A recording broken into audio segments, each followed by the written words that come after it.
Welcome to Show Money, the only show exclusively dedicated to the business of mixed martial arts. I'm Paul Gift, the economist. With me, as always, we have Jason Cruz, our lawyer, John Nash, the man who knows everyone and everything in MMA. And we're recording today on Sunday, March 24th. And today is a special day for us because we were just looking it up. John was just looking it up before we came on air here. Our very first show, Show Money 1, was in February 2015, 3 months after the antitrust lawsuit was filed. And so we were talking a little bit about that, along with some other things, I think. But from the very beginning, we've been covering this thing from pillar to post. And I'm gonna pat us on the back a little bit. We are the three people who have been covering this thing the most, and outside of the attorneys and economists on the case, probably the most knowledgeable about it. And we're doing the wrap-up show today, giving you our take on sort of what we thought about every single thing and how it all ended. And Jason doesn't understand why I'm celebrating, but I'm celebrating with some Fortaleza. If you know about this, you know. If you don't, try to find out. But Jason, I'm going to toss it over to you. One, how surprised were you when the settlement actually happened? I believe, was it Wednesday? Yeah, it was Wednesday because I was giving 13th, final exams March 13th. On Wednesday last week. And what was your kind of take on? I know we don't have full details on the settlement yet, but your take about if one party sort of beat the other or not. So I think the SEC filing said they actually settled last week, the 13th of March. But anyway, we knew that they were going into private mediation, which I had thought would be a sign that the parties were serious about negotiating because you had to pay for it yourself. Little did I know when I talked to and I've done this before. I've done private mediations and they last a day. But these guys, whoever they got, talking to real lawyers, you pay $25,000 a day to go, and people will just walk out halfway through because fuck them. You know what I mean? That's that's the tenor of B. But in this case, it seemed like the parties were willing because there was pretty much dead silence for about a week there, and you would think that you would hear something from someone if they settled or did not settle or say that's the negotiations, we're done. But that didn't happen, for at least from what I know.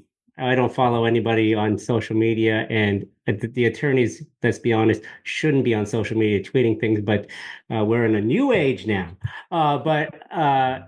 Anyway, was I surprised? Kind of, just because I thought that my basis was that it would go to trial. They were not, no one was going to blink. And then from there, it would settle before a verdict, before someone would tell them what to do. Because if the verdict would have come, there would have been an appeal or whatnot, and there'd be more money.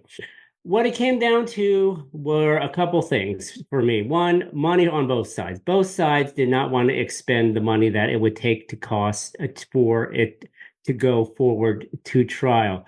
If you think about it from the plaintiff's lawyer's side, we could talk about compensation for them in a minute, but they have carried probably, I don't know, I was thinking about this, maybe $5 million worth of just costs, probably more. I don't know. I'm not a good estimator, but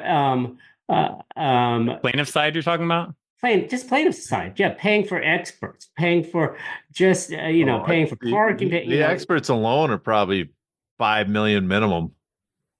Yeah, that's insane. I didn't want to interrupt, but probably 5 million a year they were spending. Yeah, so Paul, what the fuck are you these things doing? are. You should. That's what your next thing should be after this Zuffa Lee versus Zuffa under your belt. I mean, my God, what are you doing? Just doing this thing, show money. Anyway, So the costs are just really outstanding. And if they lost, they weren't going to ask it back ask it from the plaintiffs. So, I always think of the movie version of Civil Action where they're sitting in the dark and the electricity goes out because they spent John Travolta and his lawyers have spent all their money. That was not going to happen. That was not going to happen to the plaintiff's attorneys. But it's still, from a business perspective, if they had lost, it would have been a huge gut punch, just because 10 years of basically, you could call it an investment in this particular case. And if they received nothing, that would be a tremendous failure, just a bad effort because of everything that we've seen through the 9 years. That would have been terrible. Now, from Zuffer's perspective, we just saw them pay out $20 million to Major League Wrestling last year. Yeah, at the beginning of the first quarter, maybe last year, something like that. They paid $20 million for a shit complaint from Major League Wrestling. $20 million. I don't know if that's a good benchmark, but it showed that TKO Group was willing to pay on behalf of WWE a certain amount to get rid of an antitrust lawsuit. Now, we won't get into that, but I'll just tell you, it was not that good. It was not that good of a lawsuit. The plaintiff's attorneys in the UFC had a better lawsuit there, but they would still have to expend a lot of money. Also, obviously, the treble damages situation would be the greatest fear. Now, attorneys tend to think of the worst case scenario here. So I would think that there would be some attorneys on that side of the aisle for Zuffa that would be worried about how to explain to the powers that be at TKO or Dana White or whoever, how they would lose this case and get hit with that grade of a jury verdict, because it would be bad. And then if you appeal, as we know, you have to post a bond, and so that wouldn't be good for Zuffa as well. Now, that I think is a big deal, by the way. Yeah. Yeah. Well, I mean, I heard it's easy to do. Just ask what's his name. Anyway, Donald Trump. Anyway, it's sorry to go long, but who won or lost? I'll give you the lawyer answer. It depends. The plaintiffs got money. They did get money, and some people will. I mean, we don't know how it'll be divvied out, but I think that the people who stayed in the organization long, had an X amount of fights, will receive a great amount of compensation. I don't know. Maybe one of you guys could help me out, but they'll probably get, maybe mid, low six figures. I don't know. But if you were to look at it from the perspective of, well, what changed? Are the contracts changed? Well, did a court of law say to them, you have to change your contracts? No. So the UFC, TKO Group paid them off. They get money, and we continue business as usual. So from that perspective, that's not good. From Zuffer's perspective, from TKO Group's perspective, it's a blip. Look at what happened with their stock prices afterward, right? They announced that the case had settled, and pending court approval, but the stock made a surge back up. So things are good. Things are good, still good with the UFC.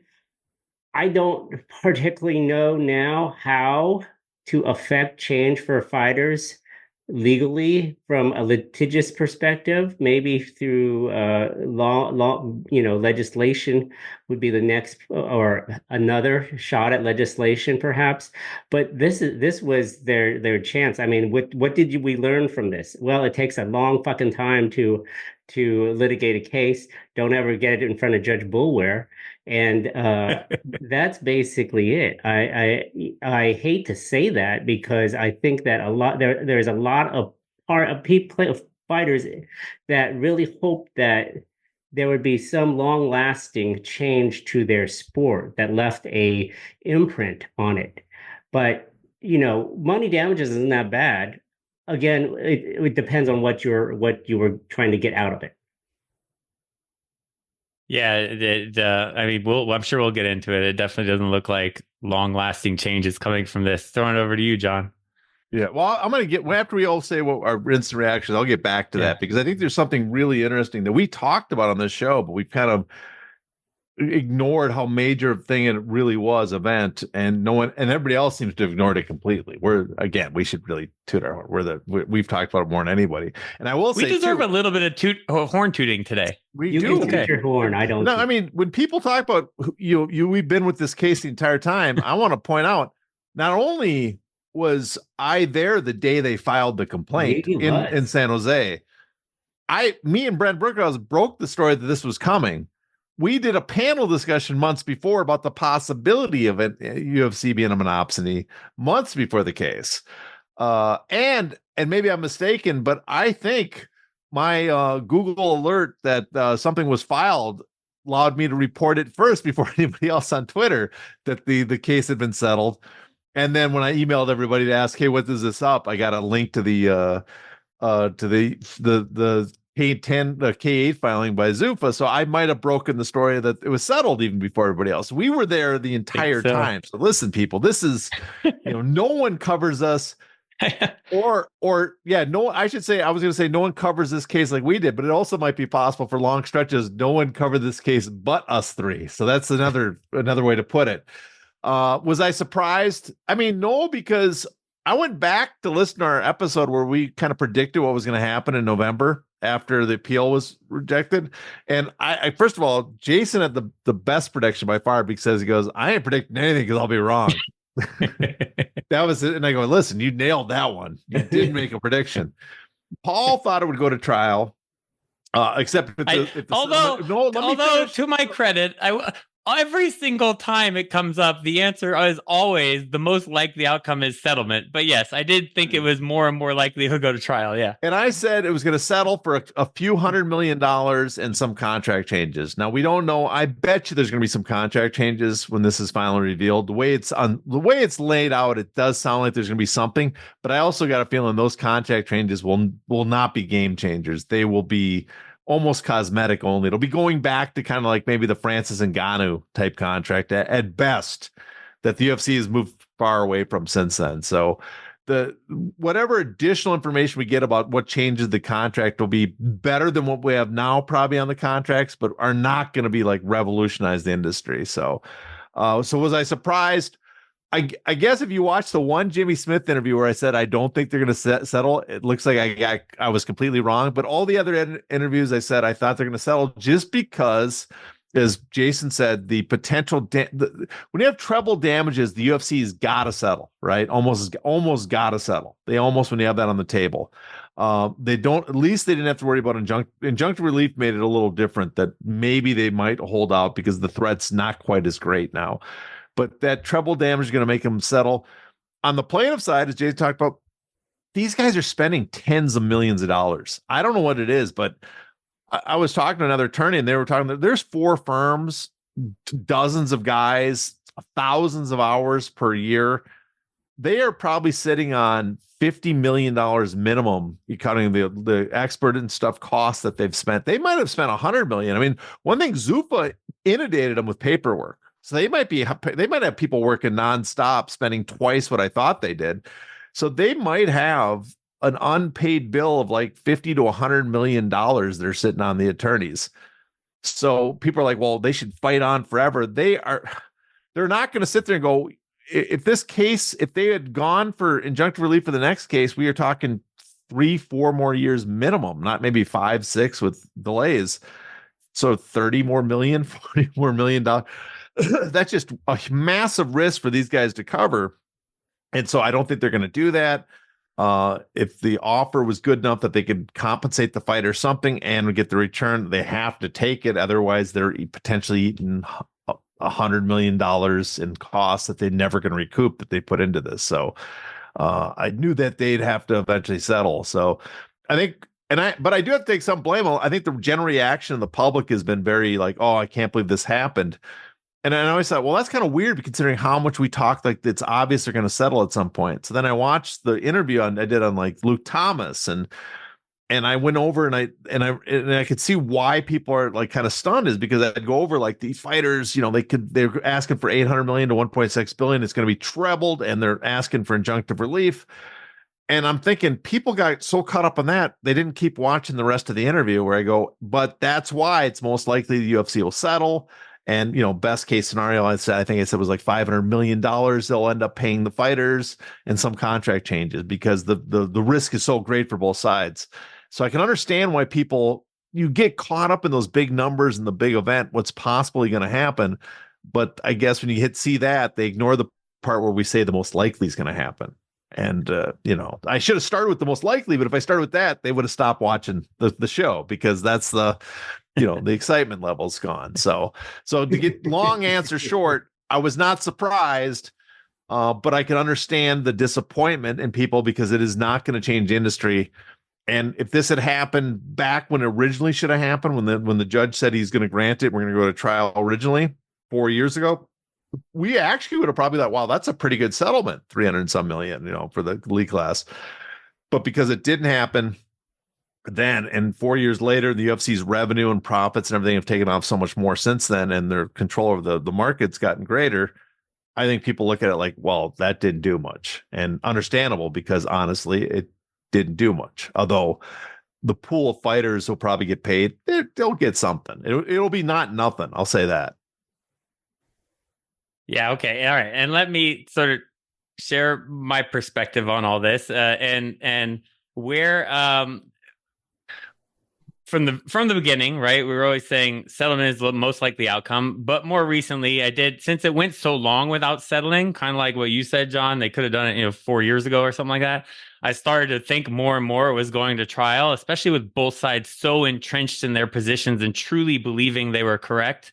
But a couple of things I did nail that I will share with everyone. I was constantly warning everyone in advance that settlements are usually disappointing. I don't think anybody listened to that, right? Because they're all like, 335 million, that's it, right? So I was telling everyone they're usually disappointing, and I think we're going to find out on the contractual changes side, most fans will be very disappointed. That's my guess. And where we talked about where the hangups were with settlement talks, I've been saying constantly it's probably over the money, which it seems like it was. Because based on what Nate Corey said, it looks like we're hardly going to see any contract changes. And it was about them coming to an agreement on the money, which they finally did at $335 million. And I think what I didn't appreciate enough was kind of what the role of the mediator, and two, the most recent motions in limine, right? That was, again, a situation where the UFC, I think, had like 2 wins. The one thing that I called the dumbest element of the case, they won on that. And then, what was it? What was the dumbest element of the case? What was it? It was that you're somehow being anti-competitive by not sharing your video with competitors, like so that they can promote a new fighter. One of the dumbest elements of the case. One of the dumbest elements of the case. But now I lost my train of thought. Where was that? What happened in the motions eliminate stage was the UFC was pretty certain, I think, that they were going to get post 2017 into the trial, so they could talk about all the money that One Championship had got and that PFL had got and the statements they had made. And I don't know if they would be able to have those executives testify or not, but at least that part on the case. And then they were trying to get sort of pre-2010 things excluded. And the judge was like, no, everything from back in the day is in. Every single thing is in. And nothing, and it's a time warp, like July of 2017 doesn't exist. So I don't think I appreciated enough that. But I think also, to me, the mediator played a huge role. This is a retired judge who's been through this before. What's his name? And I think, what's that? What's the guy's name? I don't know the guy's name. I just know it was a retired judge. I don't know if we heard it or not. I was trying to look before. Huh? Was he an old white guy? Don't ask me that. Do we know how? Do we know how long? Sorry to interrupt. Do we know how long you were seeing the mediator? Because I remember back at the beginning of years ago that there was some alternative dispute resolution stuff that they had signed up for that they told the court. And part of me was saying, was that the mediator? Because that's where I got confused. I thought that would have been they'd gone to mediation back then, but maybe I was mistaken. So all I know is in the pre-trial stuff in that schedule they had, they talked about the start of mediation. It was like in February or early March or something like that. So that part was new. But that you've got a judge who's gone through this before, who can just be honest with each side, right? And the thing I've been saying lately is the plaintiffs were going to walk into trial with the optics fully on their side.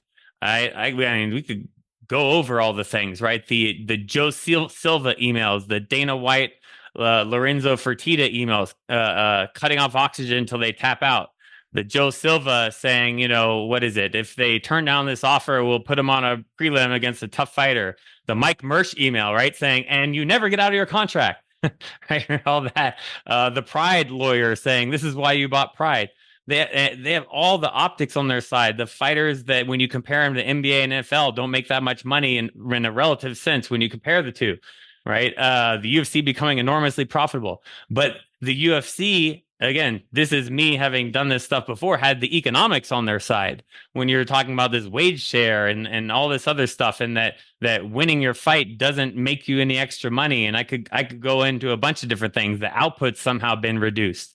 So the UFC was going to have the economics on the side, but I don't know how much the jury would appreciate that. So I think the mediator did a good job of explaining probably to the plaintiffs how lucky they were to get Boulware, who didn't understand anything about economics, and the UFC, like you guys were mentioning, thinking about what happens if they lose, and how the hell are you going to post a possible $4 billion bond just to even have the right to appeal?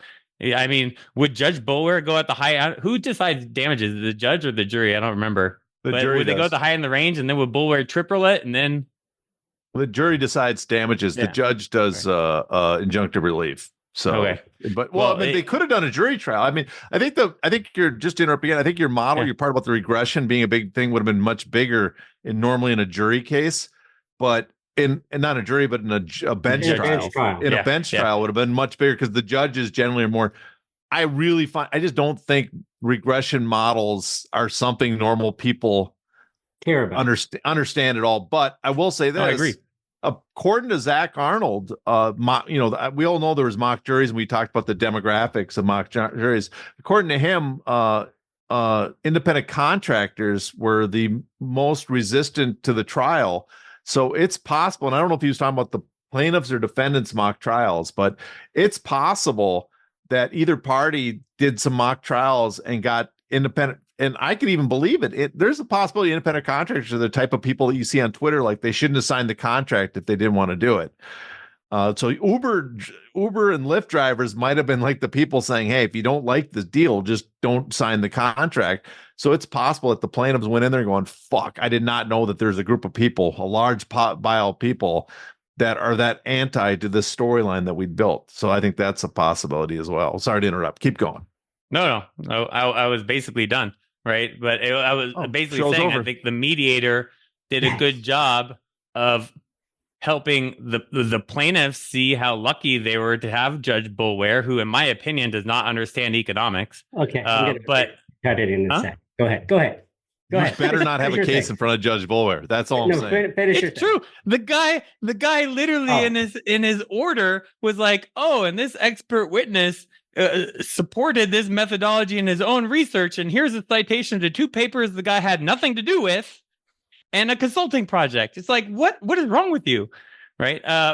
But then for the UFC, realizing how dangerous it was that they could lose, and while I think they had confidence in their case on appeal, because that's when regression modeling and that sort of stuff does go in front of knowledgeable judges, that to get there, you had to post that appeal bond.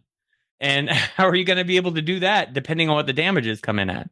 So it is hard though. It is hard though. It's harder to overturn a jury verdict than a bench trial verdict on appeal. That's one thing I've learned. So that's also a risk for the UFC. It's like, but so I will tell you a little bit about mediators. They pay a lot. Like I just told you, you could get paid $25,000 a day. It's the greatest job if you're a retired judge, because why be a fucking judge? I mean, I guess if you're a federal judge, you have your job for life. It's Article 3, but you don't make as much. You make what? You tap out at 200,000, whatever. For a mediator, and I am at the age where people of my ilk, who are my age, are ready to become mediators. I mean, you sit there, you fucking look at some shit. You kind of go, you tell some war stories. You impress people like Paul Gift, and then you beat both sides down with their case, and just look at the case. When I've done mediation, all it is the judge just says, well, what's your bottom line? What's your bottom line? Okay, I'll be back. And then they leave, they go to the other room, come back. It's a bunch of bullshit, but they get paid really well. You could go to like 1 week a month and make $100,000 each month. It's the biggest scam in the world. My God. So, I mean, I get it. Now off my rant. I get it. I don't want to make you even madder, Jason, but someone put me in touch with an attorney that does antitrust cases, class actions and stuff. Yeah. And I should get permission before I could say his name, because maybe he doesn't want to be known. But he put me in touch for like background, and he was saying the mediator this 500,000 to $1 million, that someone that's specialized for this it's an absurd amount, and so people are going to wonder why the bill is so high for this case. So I guess they do deserve the amount of money that they will get paid, but it's an obscene amount of money to just go in and read the stuff and just say, I remember in 1995, this kid came in here and tried to do. And so based on that, I think you should come down $100,000.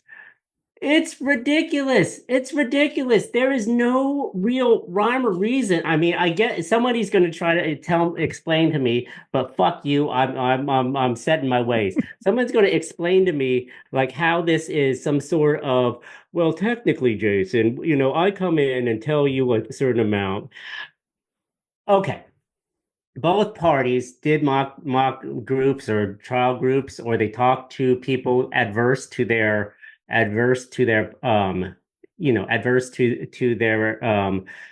issues, and they talked about what their strengths and weaknesses are. So they knew coming into the mediation what their strengths and weaknesses are, right? The mediator comes in and argues with them a bit, like kind of me and Paul. We argue, blah, blah, blah, blah. And then at the end of the day, they're just going to give you, what's the number? Give me the number. What is your leaving today number? And if the parties are saying, okay, we're willing to come down to 400 million. Okay. So we'll limit the contracts to 4 years, 400 million. Let's see what they say. And then the guy will come in there and say 400 million. But let me tell you this: that's not their best and final. And remember, you got all of these costs hanging over. You got a firm to handle, and then whoever is in there going, oh, let me think. Will they take 335? 335. Well, I mean, I don't know. I don't, and so the mediator pumps himself up like, I don't know. This is going to be hard for me to do, knowing that he could get that number. And so they'll go back to Zupa and they'll say, oh, they are really strong. You remember treble damages. Treble damages are bad. 335 would be a steal for you guys. I think so. And then Isaacson will probably go, you're right. Let's have a glass of what is that, tequila? Let's have a glass and toast this. And I don't know if Isaacson's a tequila guy. That's how the mediation happened. And the mediator. Well, let me jump in on the 335. I think the plaintiffs got more than I expected them to get. And remember, from the UFC's perspective, this is literally like their adjusted EBITDA last year was $756 million. So this is like of last year, like 5.5 months of that. And you have to think of the fact that when you do this, you're eliminating all of your expenses for the rest of trial. You're eliminating all of your expenses to appeal after that trial, and you're eliminating all of your expenses for the whole second lawsuit, which is Cajun Johnson, which was going to go after that. So all of those are now gone. And even if you forget about that part, it's only 5.5 months of your adjusted EBITDA. Their net income last year was $339 million, I believe. just $4 million over the. So yeah, and it's covered. It's going to be payment over 2 years. So it's not even 50% of their net income 1 year, 50. They have a credit line of $455 million that they can spend whatever the hell they want on. So that's covered. I remember Gray Maynard reminded me, and so did Kurt Emhoff, that I told Gray Maynard it'd be settled for $300 million. So I'm going to take credit, but I thought that the settlement would be slightly above that because of the credit line. I thought, well, the credit line's there to pay it. Let's put the credit line will be what the settlement is. But I'm going to bring up something that we talked about in the past, and I think had a major impact on this case in hindsight, that even though we talked about and said would have a major impact, I don't think we stressed how major of impact it would have, and everybody else ignored. And that is the introduction of the Oleon case in April of 2021, because I'm going through the case again in August of 2020, August or September 2020, after several delays because of COVID, Judge Bulwart indicated he is going to grant class cert. December of that year, he had a hearing on, a virtual hearing. He said he granted the orally granted the class cert for the bout class. Then he ordered, they're going to have a hearing in April of that year where he was going to issue the written opinion before the hearing. The day before that hearing, UFC introduces the Oleon case. The judge later said he put the case on hold to wait for that Oleon case to finish. If that Oleon case doesn't take place at that time, I'm not sure we even get a Johnson class.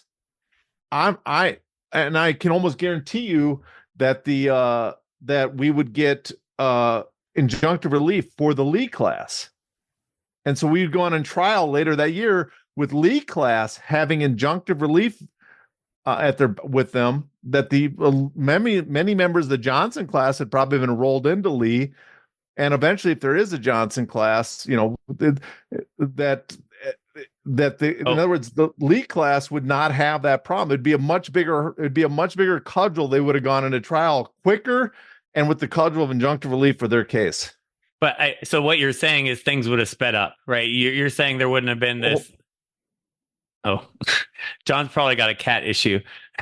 It sounded to me, Jason, like you was saying we got Cajun Johnson because of all these delays.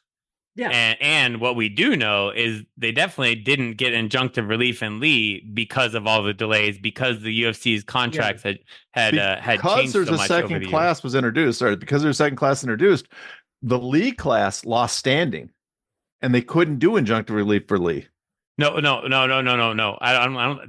want to correct you on that. I was in the courtroom when they were arguing this, and Kramer was saying, I just read the transcript again.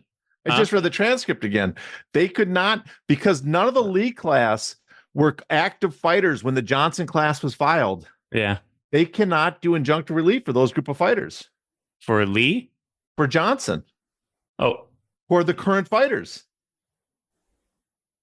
I don't recall hearing anything like that. I don't know. I mean, I think we're talking a little bit about semantics, because the judge was literally like, we're not going to, you have to decide if you want to do it for Lee, and if not, we'll do it for Johnson. Go back to that transcript, reread it, because what he's saying. I was there. Yeah, no, but reread the transcript. I know. What he's indicating is we can do the Lee class, but you're not going to get what you like because it's not going to impact current fighters. Or we can do the injunctive relief that impacts current fighters with the Johnson class, but then we got a delay to do discovery for that. Yeah, I think means that's correct. Probably 4 years before you get to trial again. No, well, what I remember him saying was that we can have injunctive relief in Lee, but we're going to have to do discovery then. I think that you're saying the same thing. Yeah. Well, yeah. and they're like, you have to make, but the UFC was saying we can do discovery fast. The UFC was like, we don't have to postpone the April trial. We'll do it super quick. Right. And Boulware wasn't down with that.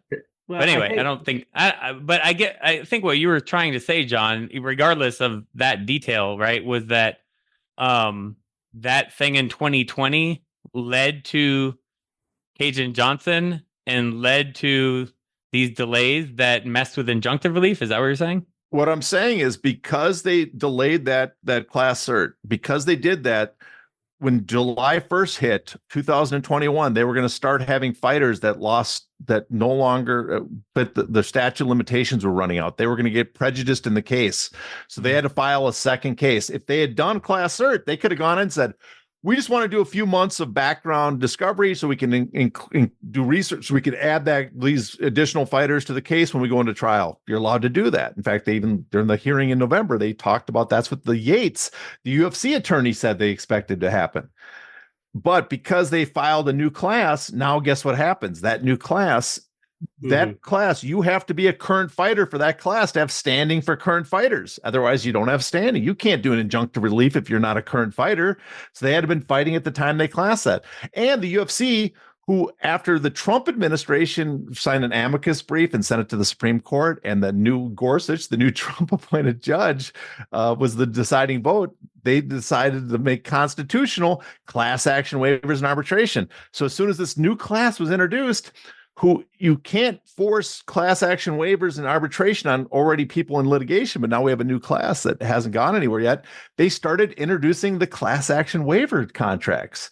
So this whole new class of fighters has class action waivers. There's no damages with that group. And so you're now in a situation where we have a class we're going to go to trial with, right? That stops in 2017, that we don't have injunctive relief for. So we can't use that as a scare tactic, cudgel to threaten the UFC with.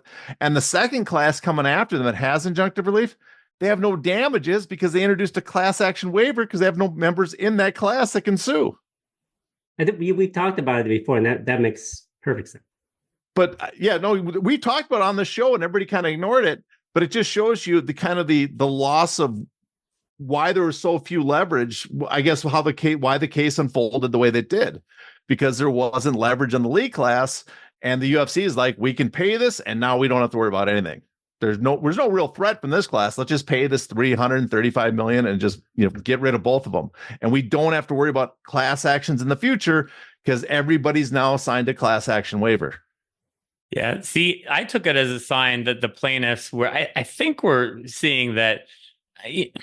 And there's nothing wrong with suing someone and saying you want to get money, right? But this wasn't about changing the MMA landscape, I don't believe, unless they could just somehow go to trial and win. But the judge gave them the decision do you want to keep injunctive relief, and it's going to delay the Lee trial. So they could have kept injunctive relief in the Lee trial. It would have delayed it. Yeah, because they chose not to do that and then settled. Right, which again to me signals it's about the money, not the contract change. Wait, okay. How long? If they're going to do discovery in the Lee case for injunctive relief, they got to do discovery that means they're doing discovery for the Johnson case.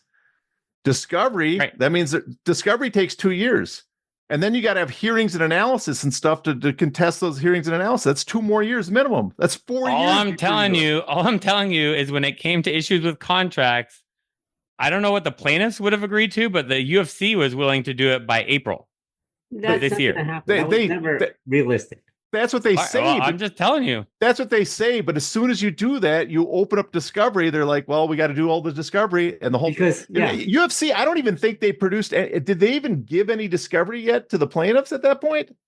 That I don't know. I'm wondering about that because how are they going to pay out fighters based on their pay if they don't have discovery? Now, some have signed class action. Well, that's going to lead us into something else because some have signed class action waivers, right? But the ones that never signed it but were in Johnson should still get paid, right? Yeah, I just don't know how many that is because if you signed a class action waiver, that if you're in the Johnson class and let's say you fight the first few years in Johnson class, then sign a new agreement with the class action waiver, your earlier bouts are eliminated. You're completely eliminated from the class. But it would still be able to be a set of fighters like a CM Punk who fought in 2018 but never fought again. It's going to be a very, very small because I started asking around about, okay, half the fighters probably signed the class action waivers, but because a lot of those fighters had fought earlier, that removes 3/4 of the bouts. But also because the higher ranked, better fighters, the more valuable fighters are the ones more likely to sign that. You're probably eliminating not just probably 80-90% of the compensation of the class. No, I hear what you're saying, but there are still fighters who didn't sign them. And if you're allocating based on pay, you have to have some information about their pay, right? So there's got to be. That might be what they're settling right now. Yeah. But that leads me into a question for you guys is I mentioned this to John on Twitter, X, whatever it's called, is that like, imagine you're an Izzy right now, right? And you're a Cajun Johnson period fighter and you made, in MMA terms, pretty good money and you would be getting nothing from this, like zero. What would you, and Eric Kramer, if you guys don't know, is lead plaintiff's attorney, is on record, you can find in a transcript saying, we don't believe those class action waivers are valid. What would you be doing right now? Go to arbitration. That's all you can do. With Eric Kramer? No, you go to arbitration with UFC. You opt out. You have, if there's a class, whenever there's a settlement, the fighters have an option of dropping out of the class and doing their own lawsuit, doing whatever they want. He can say, listen, I'm no longer part of the class, even though he's a class action waiver. He can't take part of it. He can go to arbitration. But now the problem is he has to sign his own econometrician to do a regression model for himself.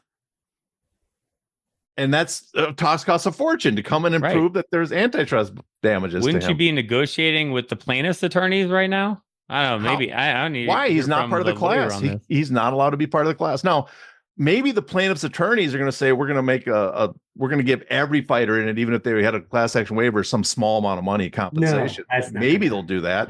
But that's kind of unfair to the other fighters because they negotiated a pool based on who was available, not on, so now you're like, we only have a smaller pool because so many fighters were eliminated. And now we got to pay the guys that were eliminated with the pool we got. That seems unfair to the guys they're. Yeah. That would not happen. That would not happen. If I was Izzy, I'd ask Eric Kramer what he was talking about.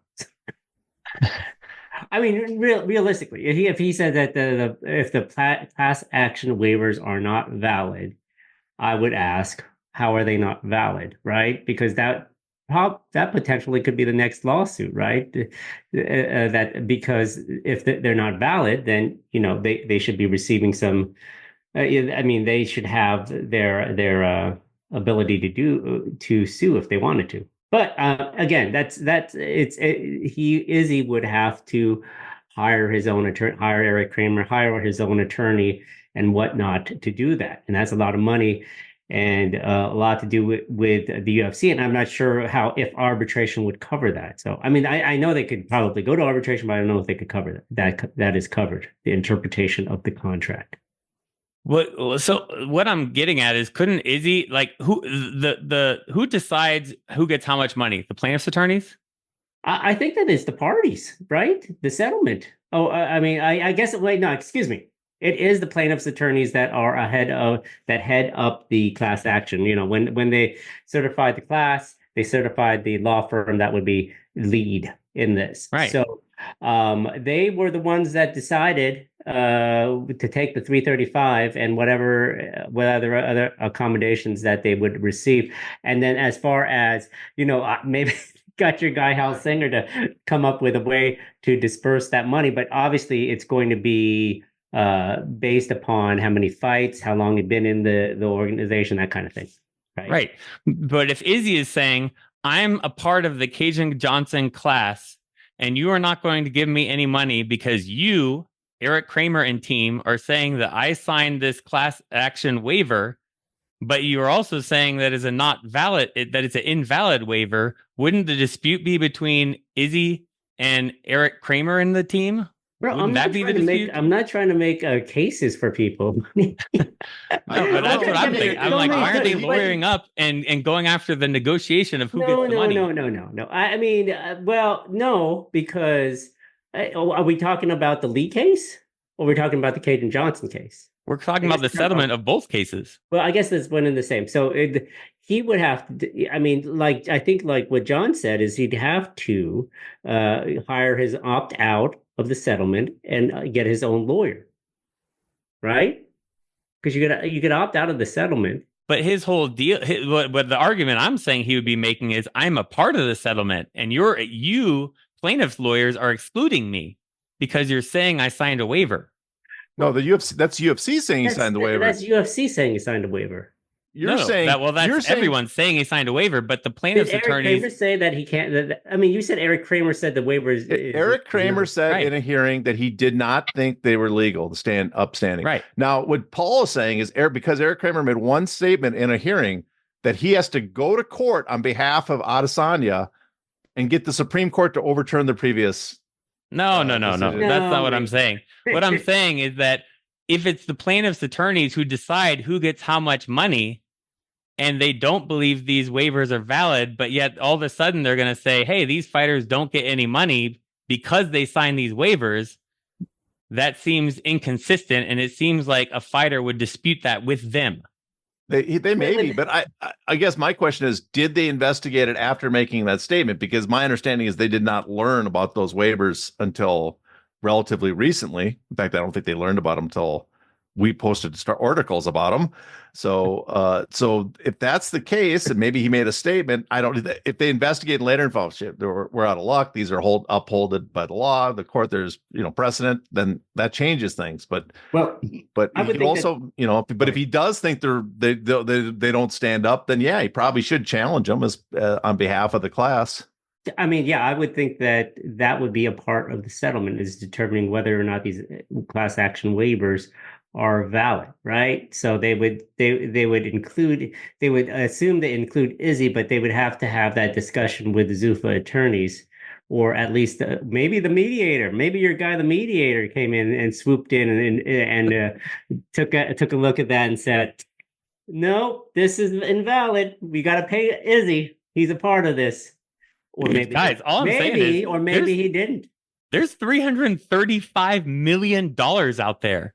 And people from 2010 to 2017 are getting a chunk of that. And a lot of people from 2017 to 2024 might be getting nothing. Yeah. That's a powerful incentive to be like, I want to get some of this. That's all I'm saying. I don't know what's going to happen. It is. And that's why they probably shouldn't have signed those waivers, but they had to. That's the problem. That's what we talked about. The waivers would take them out of the case. And now it probably did. It probably took, the vast majority of fighters from 2017 on out of the case. And the only additional element I'm adding is the guy who decides who gets what has said is not valid. So it makes for an interesting plot twist here. That's all. Don't besmirch. I would imagine that he said it's not valid at the time because he wanted to challenge him to increase the pool. Yeah, of course. Of guys available. But that doesn't mean he really, doesn't mean they really aren't valid, because the Supreme Court has upheld that class action waivers are valid. Now, the other thing, the UFC could be nice and say, you know what? We decided that those weren't valid. We shouldn't have done that. No, that's not happening.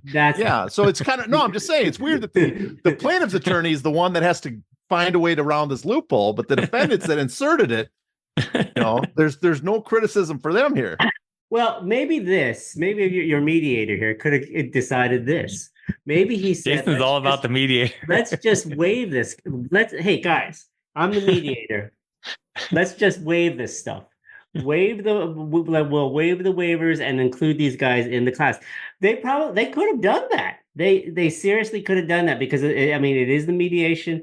Maybe there was you have to think that all the attorneys involved, and I make light of this just for entertainment's sake, but all of the attorneys involved were well prepared to get into this mediation with this well-esteemed mediator, whoever the fuck he is. Anyway, how do you know he's a he?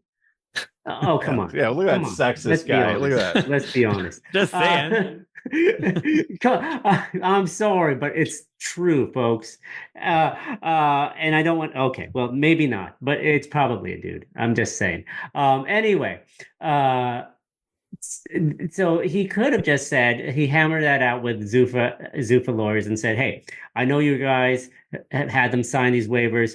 I see some legal ambiguity in this, and maybe this doesn't hold up in court, so maybe we just settle it right here instead of having to fight over this with the Cage and Johnson class, because I would assume that Kramer's guys and gals, the attorneys, the law firm, would say, hey, we both have to be settled today. Our number is based upon both being settled, and the people in that class have their waivers waived, and they are a part of the class.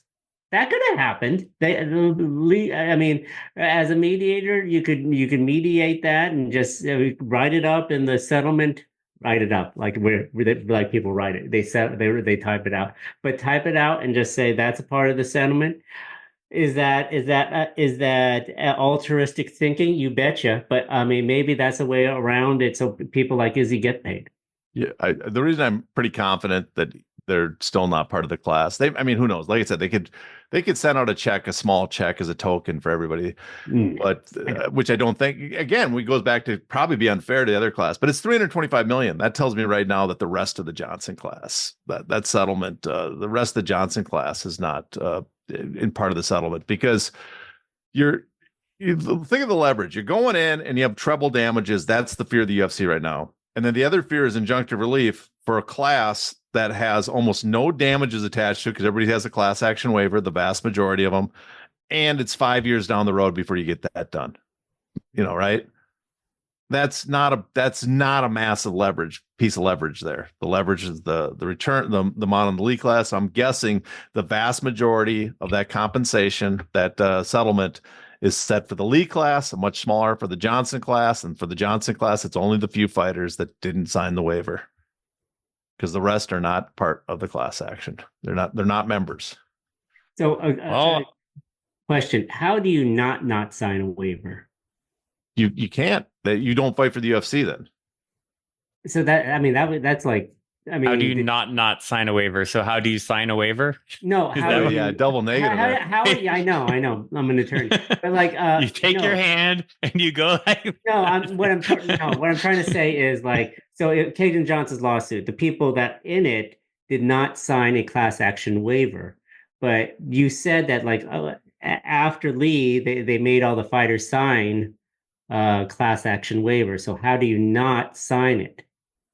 Oh, you had an existing Lee contract and then you got cut or you left the promotion or whatever, right? So you had fights still left over in Lee, but you did not. Like CM Punk or you had his first fight in Lee. Or you signed one of the Ngannou class, contracts at the very beginning of the class when they did the first changes. Yeah. And John would know when it happened. Yeah. Or I go to CM Punk because he had one fight in Lee and his Mike Jackson fight was in Cajun Johnson. And then I'm assuming he never signed a new deal. He had a 2-fight deal he had a 4-fight deal, didn't he? He could have had a 4-fight deal, but he never fought again. Right. So I'm assuming he never had to that makes more sense. Yeah, that makes more. Okay. Yeah. So there's like a handful of those people, right? Who are still getting paid. Right. Gotcha. Okay. But, that makes sense. Yeah. Yeah. And I had like all these questions now, and now I totally forgot what I wanted to say. Where were we at with this? That kind of leads into a little bit, unless there's another angle you guys wanted to take with this, about how you kind of think where we're at now with UFC contract. Let's assume that the settlement has either no changes to UFC contracts or very minimal and was more about the money, right? The $335 million. And we're at a point now where both antitrust cases are over. And based off what Nate Corey said, it seems like hardly any changes to contracts are coming. And so what do you think the ultimate impact of this was? Because last I checked, 3 or 4 months ago, John is still constantly complaining that fighters can't go anywhere and other promoters can't compete. And right, because one thing the antitrust lawsuit did do is it did change UFC contracts incrementally, and that's another thing I mentioned along the way. I was like, antitrust cases make these small changes because the companies don't like these lawsuits, and they'll change certain things. Right, a big one like when Visa would get sued, there used to be this no steering rule, and they got rid of that. For people who are listening, that's the debit or credit question that you get sometimes, and they started allowing that. So these changes, there are incremental changes that got made, and it helped Ngannou. But I think listening to John talk, it would sound like he doesn't think much has significantly changed, and now both antitrust lawsuits are over. And if anything, the UFC is more insulated against future antitrust lawsuits because they have made changes to their contracts. Their right to match period is 4 months instead of 12 months. They have a 5-year sunset on a lot of fighters, not all fighters, but a lot of fighters. They've made these changes from what they used to be. So what do you guys... the change that insulates them from future lawsuits is the waiver to sue them on future lawsuits. Well, that too. Oh yeah. That makes it completely new. Wait. No. Just let me remind people though. Competitors are still allowed to sue, and they. But competitors don't. The competitor that's left is PFL. PFL does not want to compete with the UFC. PFL wants to create a miniature UFC, a Pepsi to their Coke, where they have complete. I mean, look at their contracts; are just as bad. They're doing the same thing. They want to create their own walled garden over here that has a fan base. They want to get a few big names to come over and get people interested in PFL, and then say, now you have to sign with us, and you're trapped with us with our system of tournaments that bring fighters in. And we don't have to compete with the UFC. That it's own. It's the WCCW or WC, whatever the pro wrestling one, against the WWF, right? It's yeah. You know, listen, I'm an AWA guy. Vern Gagne should have won the wrestling wars. We wouldn't have any of these problems. But that's what they're trying to do. They're trying to make a self-contained stovepipe that that they don't have to compete at all. They want to create their own Pepsi. So I don't expect PFL to do anything and one the same. You're not going to raise capital by claiming we can't compete with the UFC. That's the whole point is we can be like the UFC and make those type of margins. And the only way we can do that is not competing with the UFC. So I don't expect other promotions, but the UFC, they have a waiver now. And so the contracts that got much better, I complimented them. They had the best contracts in MMA for a few years though. The changes they did, stuff no one else is doing. But now we're moving in a direction where the sunset clause is a joke. It says 5 years, but it has tons of loopholes. So I think they're going to have some contract changes back towards the what they had in 2017, except for because of the example of Ngannou. I think they keep the loopholes on the 5-year sunset, that they're going to find ways to keep guys longer so no one can do what Ngannou did. Right. And so my question was kind of like, what do you think the ultimate outcome is about sort of changing the sport? The fight, $335 million is a lot of money, but did the sport changing aspect happen? No, that's the part I think failed. That's the part that failed. If this happened a few years ago, we would have thought the money was actually pretty impressive. If this happened 4 or 5 years ago, we'd say, I still think it's impressive. Well, I mean, but not impressive that it's not going to impair the UFC's ability to do things. It's not punishment for them. The UFC is not going to look at like, we cannot do this anymore because the damages, we don't want to suffer this again. One, because they can't get sued again on this front unless the Congress steps in and changes the law. So it is kind of ironic that all the UFC, well, now you understand why the UFC supports Donald Trump so much. That waiver probably does not exist without the Trump administration. If Trump didn't win, they would not have these contractual protections. So we'll see him at UFC 300. Yep. So I got what? I'm still waiting for my credentials for UFC 300. Let's see if they come in. But did you ask? Yeah. I asked for a lot of them, and I never get a reply. I'm on the pain of mind from USC. So there's too many people there. We can't attend. Yeah. If you're 200 people, they don't even respond to me anymore. It's not since Dave Scholler was there did I get nice responses. I give him credit. Dave Scholler was the worst to me. He told me. I told you this story about how he told me that there was too many people at the Seattle media, so I couldn't come. And there was nobody there. Oh, at least he emailed you back and told you a lie. Fuck the Sixers. Yeah, at least the other guys never reply to me, so I give him credit. At least he would say like, "Oh, we can't respond and stuff." He would at least let me know they got the email, that I'm not sending it to a dead account or something. But evidently, I share a housekeeper with the UFC PR lady. The UFC. Who is that? All I know is she's the one who's always on her phone at fights, Lene, right? And every time you see her sitting cage side, she's on her phone. I don't know her because I'm not allowed at any events. All right. But to get back, so the purpose of the lawsuit, part of it was you wanted to do the monetary damage so great that the UFC wouldn't do it again. It would curtail their behavior, or the threat of future lawsuits would curtail their behavior, and you had contractual changes to change the industry. Neither are happening. So what's that tell you? That tells you that nothing's changing. In fact, if anything, because during the length of the lawsuit, the UFC's grip on the industry's only got better. I mean, I do find it always amusing. The UFC will always release, look at all of our major competitors, and then you come back to it a few years later, and almost all of them are gone. There's the first batch they sent the FTC, like, hey, don't investigate us. We have massive competition in this industry. all gone. Then this soup don't come, listen, we have Bellator, we have one is a duopoly. They're a major rival. And then you're like at a one has them like, eight Muay Thai fights on the next card. That's it. They're not competing at all in MMA. I don't even know if they're an MMA promotion anymore. So I find that amusing that they list a long list every time, and then the half them are gone by the time the next list comes out. Yeah, if Trump wins, which please, dear God, no, please no. But if he does, that's a scary thought. But if he does, like, would they buy PFL/Bellator like in 2 seconds? Like, look at what we can do now, bitches. I don't think they don't need them anymore because they got the 90% of the market. They don't need it like they did. Yeah, but just to flex the muscles.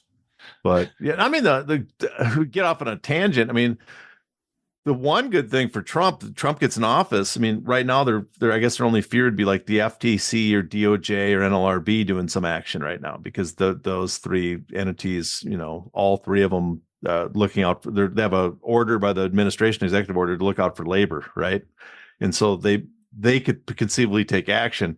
But if Trump comes off and he doesn't have to, not only does he not have to worry about the Ali Act, then they don't have to worry about DOJ, any sort of DOJ investigation, FTC. They don't have to worry about NLRB ruling them as employees. None of those become. That's what I was getting at, but I didn't say that. Yes. Oh, yeah. That all of a sudden it would be a new FTC, DOJ, NLRB kind of thing. Yeah.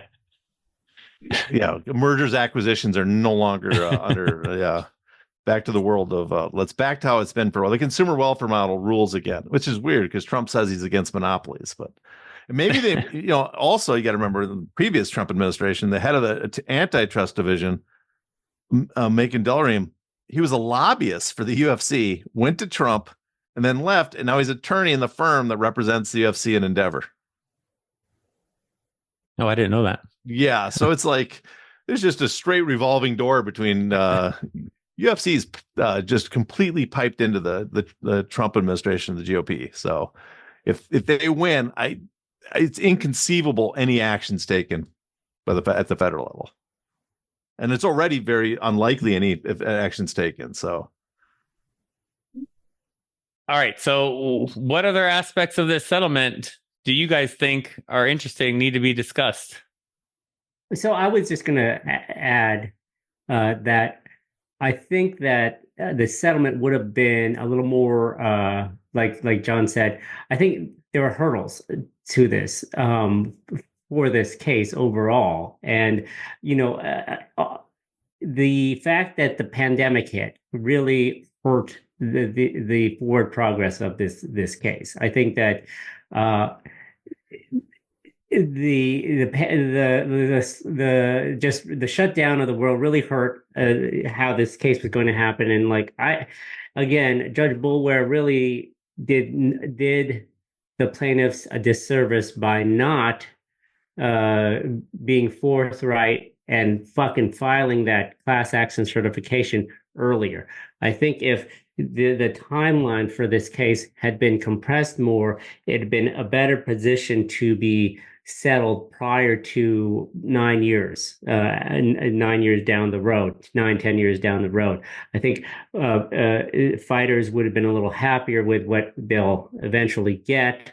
And I think that maybe there'll be more concessions. But the fact that, I mean, and this is again an indictment on the legal field and of itself, is that the law takes so long to go matriculate through the courts. It's just a whole big process. I'm sure our good friend the mediator would have told them that it was clear that the Zuffa was going to hold this in court forever, as long as they could. There was no way that they were going to have little discovery. There's always discovery disputes. So even if the Zuffa had said that they had every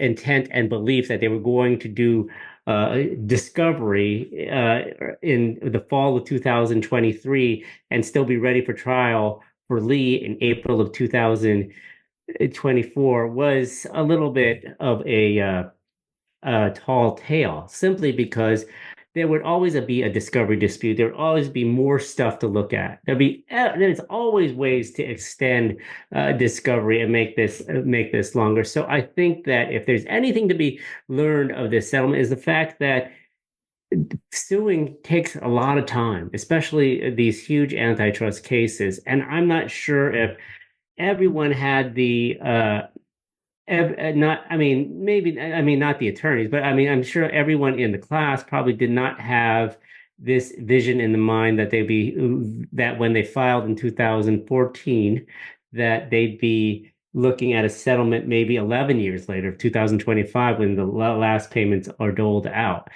And I mean, and just to go back, I thought 335 was low, to be honest with you. In comparison, I thought MLW getting 20 million from WWE was super high for that level of that case.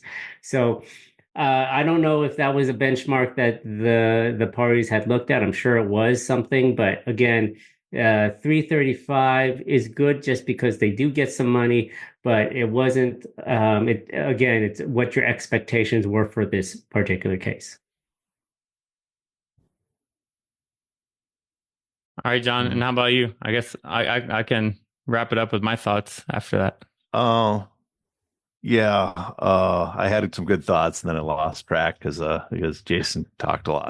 But he had good points. He had a lot of good stuff. You said, Jason. I talked too much. Damn it! I can share mine while you try to regather them if you want. No, really. I think the big thing is Jason, the delay, but the big delay. And I had a question for Jason because he's an attorney. He knows stuff about the law. I'm just a caveman over here. I don't know that stuff. But if he granted that class certification in April 2021, which is even then was delayed a little bit because of COVID, and if we then went to trial with the Oleon case still up and appeal, would that have impacted the potential class cert verdict? Because could he not grant class cert because Oleon had set a new precedent that changed the standards of class cert? Did he have to wait for that to be over before he could grant it? I guess is my question. I don't think that he had to wait, to be honest with you, but I assume that he thought he had to wait for that to be granted. The issue that I have is that he was waiting on a case that had no certainty of when the result would happen.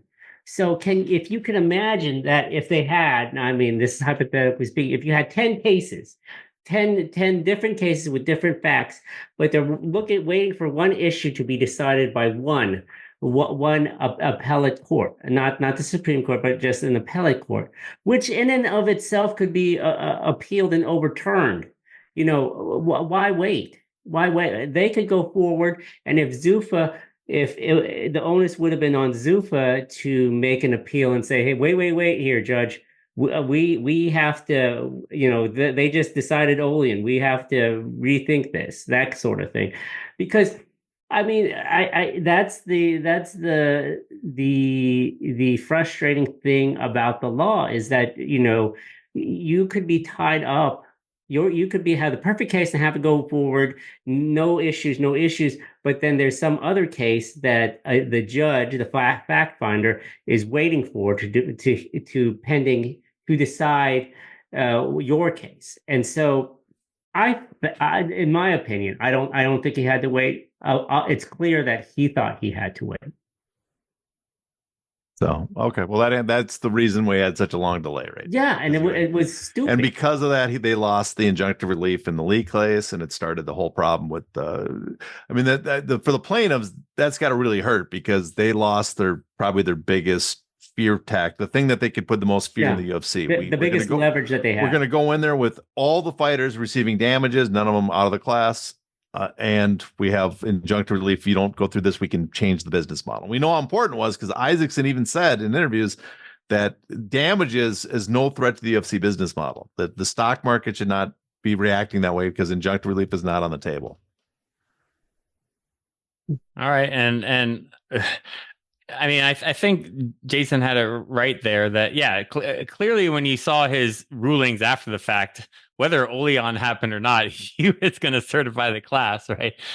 Because but I think he felt he has to wait. But again, I'm coming at this from the perspective of an economist, and I just want to remind everyone listening: the antitrust cases, while there's clearly a human element, a huge portion of them is the economics. Antitrust is the economic concept, and the plaintiffs were blessed to get Judge Boulware, blessed to get him.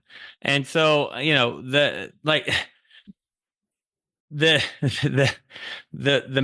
takeaway I have is I just want to read something to you. This is from the Freakonomics podcast recently. There's just a quick quote here. He goes, "We have a lot of what's called robustness checks, which means we're checking different stuff to make sure that we think the answers are as believable as possible." And I know this is stuff that people don't care about, but there was a significant portion of this case that had non-believable stuff, and that was going to have to go to trial. And now plaintiffs got $335 million, and that does not have to go to trial. So I'm one of the few people who thinks it was more than expected, right? They got a good payout. And that's the reason why, is because I'm focused on the things that nobody else cares about. And every time I bring it up, you guys are like, yeah, whatever, yeah, regression models, yeah, this, that, and the other, right? But remember, you have to prove anti-competitive conduct and an antitrust injury.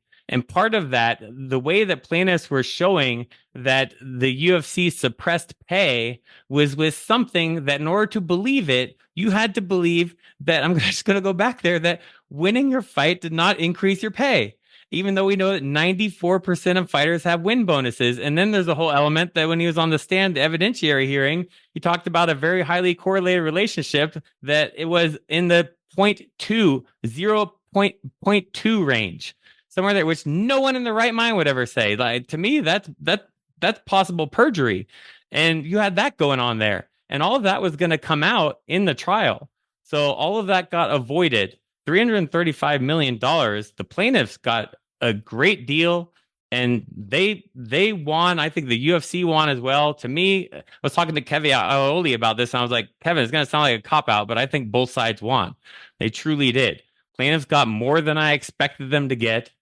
And the UFC, right, this is not that big of a deal to them. We have to find out what happens with contractual changes at the end of the day, but it doesn't look like many of them are going to be there, right? So this was a huge, long, drawn-out process to get some money, right? I've called it a money grab, but I don't think they were interested. I think they would have gone after injunctive relief, but that's not their primary goal. We saw that by what just happened. The hang-ups, it seems that it's clear now. The hang-up was money. And they finally, the good old mediator got them to agree on a monetary amount that made this all go away. Jason's best friend. I think his career goal is to be a mediator when he retires. That's my guess. I probably people will look at this podcast and disqualify me. Well, I mean, obviously, money was a big part of it, especially for the attorneys. That's what they're doing it for. I mean, they're not going to walk away from a case and be out. Oh, we're out $50 to $100 million in labor, and be happy without.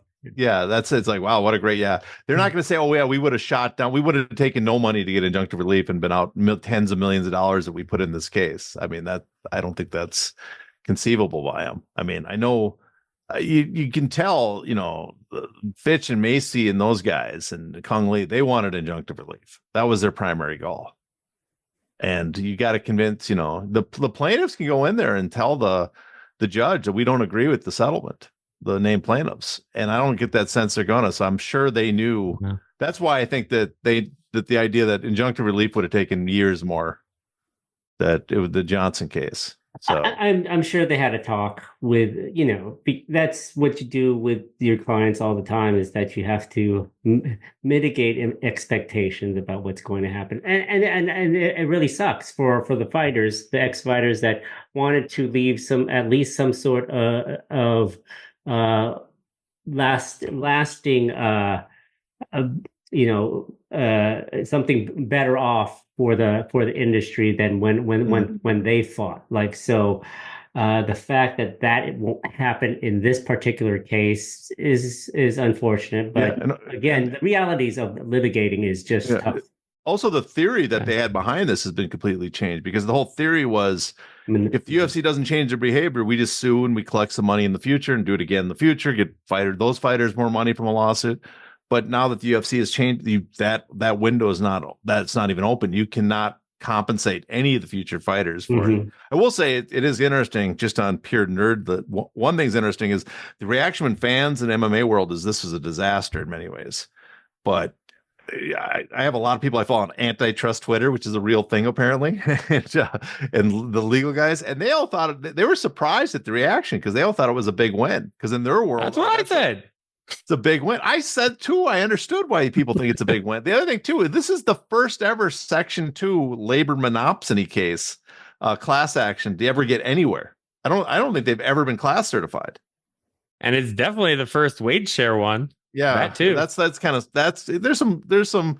I did think people were overreacting to the wage share part. The people that were worried about it, because I don't think it's going to impact. It's going to not be entered into regular jobs. I think that was pretty sure. This is products that are going to be a wage share. But anyways, there was some some novel stuff in this, some kind of landmarks were done. But yeah, but it doesn't change the industry, and that's the part I think. And it doesn't. I mean, like I said, if it was several years ago, it wouldn't look bad, because $335 million is more than half of all the compensation to the league class was paid by the UFC. So you're like, oh, we got 50% of the 50% for the fighters. Now, anywhere from 20 to a third of it, 20% to a third is going to go to the attorneys based on whatever their lodestar and stuff is. So the remaining, they're not going to get that much, but they're going to get, let's say, a quarter of what they made during the league period, just as a guesstimate.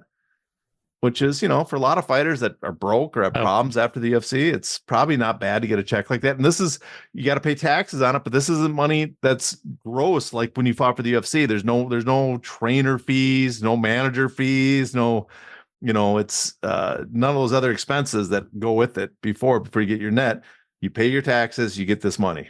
But we should mention, I think you can maybe clarify what exactly you learned from Eric Kramer on this. Because it came from you, right? That it sounds like it's going to be based on what fighters earned. Which, if that happens, I mean, if you had 4 fights in the UFC and were 8-8 and 10-10, 12-12 versus Conor McGregor, Brock Lesnar, Ronda Rousey, John Jones, GSP. I mean, Jesus Christ! Like when I did a rough calculation, the average that I came up with was $185,000, assuming. Again, neglecting the Cage and Johnson people per fighter. But I mean, if it's allocated based on pay, that is a lot going. And they deserve it. Because if this story of wage suppression is true, they are the ones who are most suppressed. That confirms my research. Yeah, right?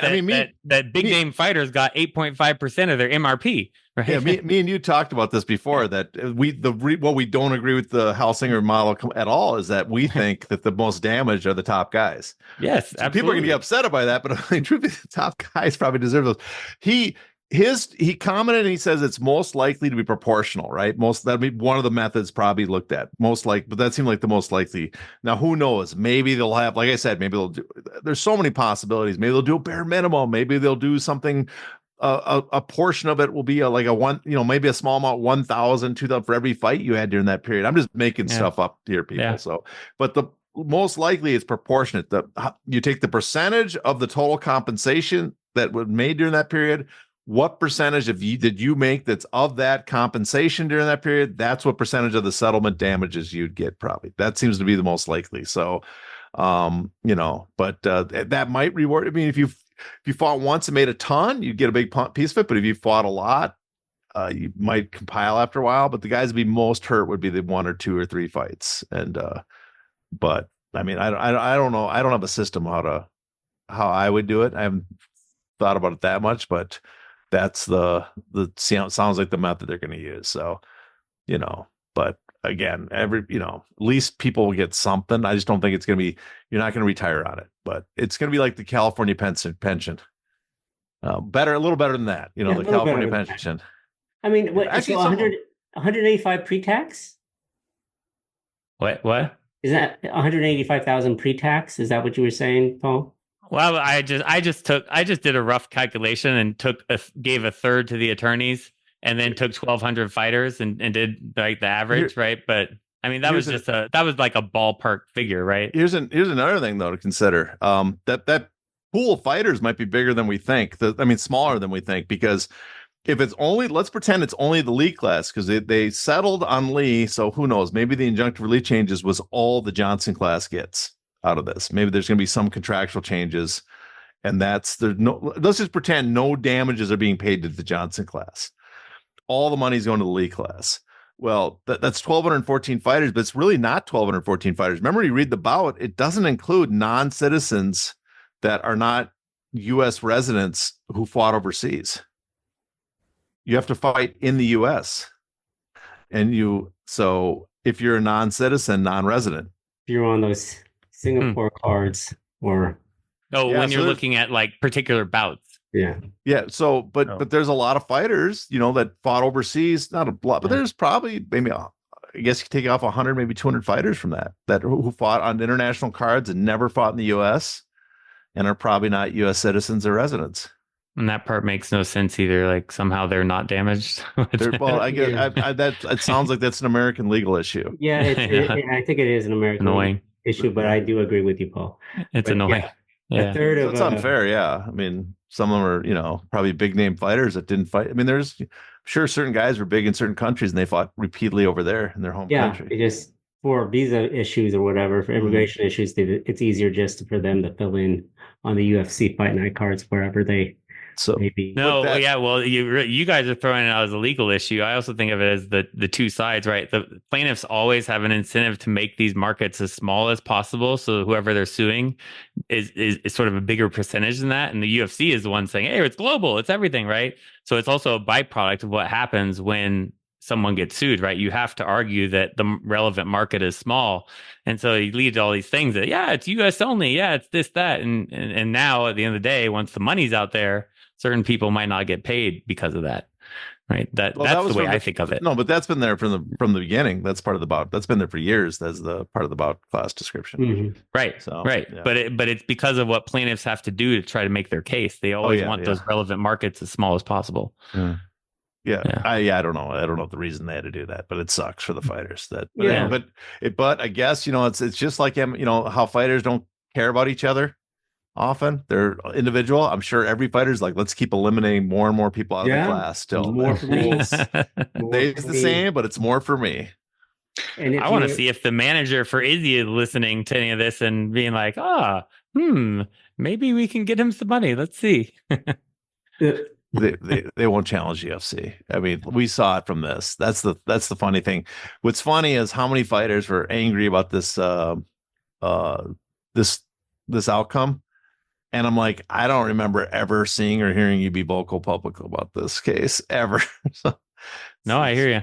You guys keep saying challenge the UFC. I think it's challenging whoever decides the distribution of the settlement. But I don't know. I'm not a lawyer. No, but I mean, I guess you could, but then it's kind of unfair to the other fighters because the settlement was based on who was an available class member. The court already had decided who was going to be the class administrator. I mean, the attorneys. Right. Yeah. I don't know. But Izzy's like, I'm in the Johnson class. Give me my money. Sure. So just saying. A third of 335 million is about 100 million. 25% of, if you think of 25%, 25% of 335 million is 83 million. So you would think that's your attorney's fees right there in between that amount. Even if you thought 20% of 335 million, it's about $75 million still that they clear. Yeah, they're getting paid. Plaintiffs' attorneys. I mean, 9 years. Still, that's a pretty good. Well, it's all going to be. I think they're using the lodestar method, so they got to rack up all their hours, and the judge has got to prove it. Then he adds a multiplier. Yeah. So I mean, it depends. What's a reasonable attorney's fees? Let me know so I can raise my rates too. Yeah, I'm sure. I think it's like $250 an hour for the attorney. No. That's it.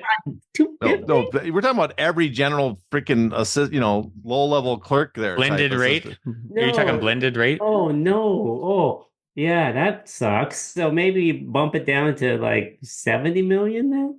Still a good payday. But Yeah, my yeah, the estimate, I'm lowest. just the guy I was talking to people 50 to 100 million the top end if everything went bad. The UFC really buried them in paperwork, I'd say. But let's say 50 million minimum.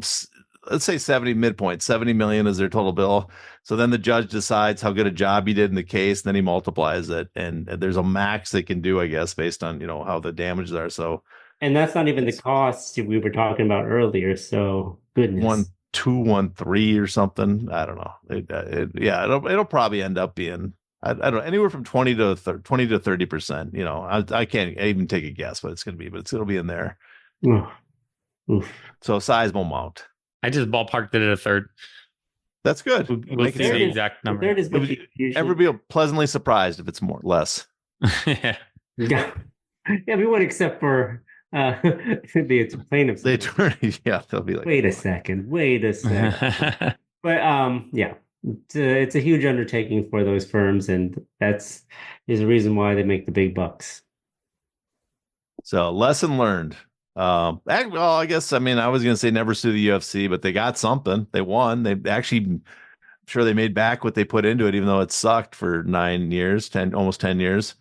They compared to everybody else that fought the UFC, they got something out of it, but not the game changer they wanted. So maybe the lesson is just don't expect quick results when you challenge the UFC. Yeah, not the game changer, more than I expected. Hey, here's how I'll leave it. This is the final thing I guess I'll say. What I honestly think the $335 million is the price for those texts and emails, right? You talk because again, I don't need to repeat that. I don't think they had the economics on their side, but they clearly had the optics on their side. And you guys were talking about sort of mock juries. Who knows if what was driving things. And we had talked a long time ago. I remember telling John a long time ago, yeah, those are just things like that are just hot docs. They don't make or break a case. But now for this case, I think the price of some of those things that were said behind the scenes is a good chunk of this $335 million. That's the way I'm leaving this case, thinking about this case. There's a cost to pay. There is no free speech. No, there is free speech. Isn't free. Do not write it down in texts or emails. Yeah, that too. That's right. That's right. Sneezed on me. Someone came in to get their last word. They're like, "Thank God." It's the kitty nap. Yeah, Isla. She owns the place. Oh, yeah. Look at that. All Isla. right. We're done. You never have to talk about this case again. No, until the settlement it comes out, and then we had to talk about it then. Yeah. Until one or PFL goes out of business and sues the UFC, then it's on again. No. It'll be. I think I'm not gonna. Their investors might sue them before they sue the UFC. Right. Hold on. Yeah, like, where's my money? All right, guys. Okay. Do you have anything else? Nope. This has been I can't believe we talked this much about one thing today. One subject took this long. Hey. After 9.5 years, it's worth spending whatever it was, an hour and a half on it. All right, everyone. Thanks for hanging in there with us. On behalf of John Nash and Jason Cruz, I'm Paul Gift, reminding you to keep doing business as usual.